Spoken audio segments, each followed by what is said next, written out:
Hi guys, Joe from Prepper in the Woods. Today I left all my normal knives at home and I've only taken the ones I want to review today, so they had to work, these knives.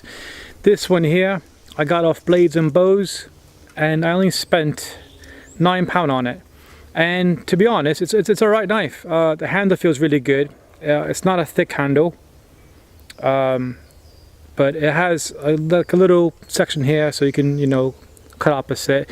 I did some feather sticking with it, but really basic bushcraft stuff because I wasn't expecting much from a £9 knife. It is full tang. I'll put all the specs up on the screen.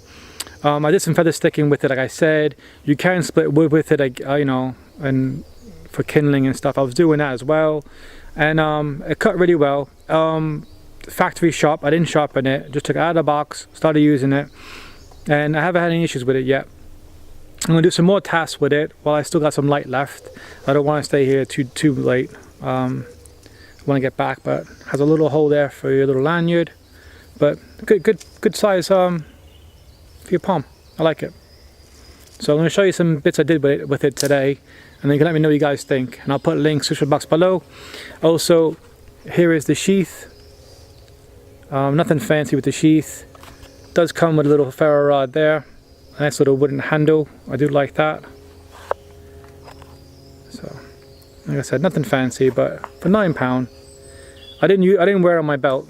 It'd been a bit too high on my belt, so I just put it in my pocket. Does fit good. That's the height of it.